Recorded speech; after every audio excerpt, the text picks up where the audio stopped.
સુરેન્દ્રનગર જિલ્લામાં કાલે રાતથી ધોધમાર વરસાદ વરસી રહ્યો છે। જ્યારે વાત કરવામાં આવે તો શહેરના અનેક વિસ્તારો પ્રભાવિત તો થયા જ છે, પરંતુ ગ્રામ્ય વિસ્તારની વાત કરવામાં આવે તો ગ્રામ્ય વિસ્તારની અંદર અનેક ગામડાઓ સંપર્ક વિહોણા બન્યા છે।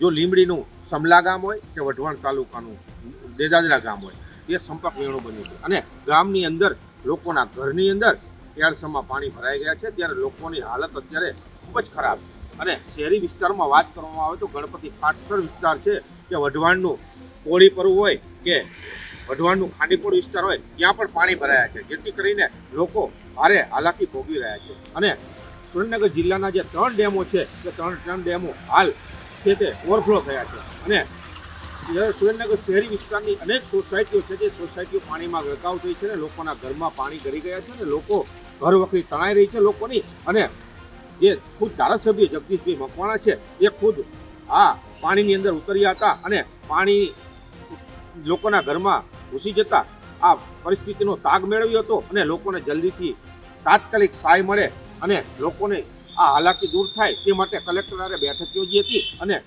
તાત્કાલિક પગલાં લેવાની વાત કરવામાં આવી હતી અને પાણીનો નિકાલ થાય તેવી પણ વાત કરવામાં આવી હતી। પરંતુ હાલ કલેક્ટર અને ડીએસપી ડીડીઓ સહિતની મિટિંગ ચાલી રહી છે અને તાત્કાલિક આજે પાણી ઓસરે અને પાણી તાત્કાલિક નિકાલ થાય તે માટે પગલાં ભરવા માટે એસડીઆરએફની ટીમની વાત કરવામાં આવે કે ફાયર બ્રિગેડની વાત કરવામાં આવે તો સ્ટેન્ડ બાય રાખવામાં આવી છે અને પાટડી ખાતે પણ એક એસડીઆરએફની ટીમ સ્ટેન્ડ બાય રાખવામાં આવી છે। ગઈ રાતથી જે વરસાદ આખા જિલ્લામાં ભારે પડી રહ્યો છે, એના અનુસંધાનમાં હાલમાં મોટાભાગના તાલુકાઓમાં નોંધપાત્ર વરસાદ નોંધાણો છે। એમાં સૌથી વધુ વરસાદ લખતરમાં, મૂળીમાં અને થાનગઢ અને દસાડા તાલુકામાં નોંધાણેલો છે।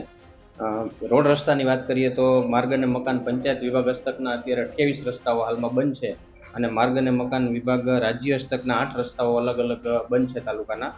પીજીવીસીએલના 10 ફીડરો હાલમાં બંધ હોવાની માહિતી પીજીવીસીએલ તરફથી મળેલ છે। આપણા પાસે એસડીઆરએફની એક ટીમ જે છે એ પાટડી ખાતે આપણે સ્ટેન્ડ બાય રાખેલી છે। આ સિવાય નીચાણવાળા વિસ્તારોમાં પાણી ભરાવાની સમસ્યાઓ અને એની ફરિયાદો મળેલ છે મહાનગરપાલિકા વિસ્તારમાં, એની અમે સંબંધિત મહાનગરપાલિકાના અધિકારીશ્રીઓને જાણ કરીને એનો તાત્કાલિક પાણીનો નિકાલ થાય એવી પ્રયત્નો હાથ ધરેલ છે। આ ઉપરાંત ગત રાત્રે સાવચેતીના ભાગરૂપે મહાનગરપાલિકા વિસ્તારમાંથી 100 જેટલા લોકોનું આપણે સ્થળાંતર કરી અને આશ્રય સ્થાનમાં એમને રાખેલા છે। ડેમોની શું પરિસ્થિતિ છે હાલમાં? જિલ્લાના અલગ અલગ ડેમોમાં વાત કરીએ તો નાયકા ડેમ જે છે એ 100% મૂળી તાલુકામાં આવેલો છે, એ 100% ભરાઈ ગયો છે। વાસર ડેમ છે એ 100% ભરાઈ ગયો છે જોડા તાલુકાનો।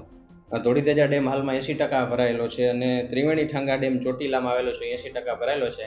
આ ડેમના જે નીચાણવાળા ગામો જે છે એને સંબંધિત તાલુકા મારફતે સાવચેત કરવામાં આવે છે। હવે સુરેન્દ્રનગરની અંદર હાલ પણ વરસાદ ચાલુ છે અને આ વરસાદ ક્યારે બંધ થાય છે ને ક્યારે પાણી ઓસરે છે ને લોકોને ક્યારે આ હાલાકીમાંથી મુક્તિ મળે છે તે જોવું રહ્યું। સાજિદ બેલીમ, ગુજરાત તક, સુરેન્દ્રનગર।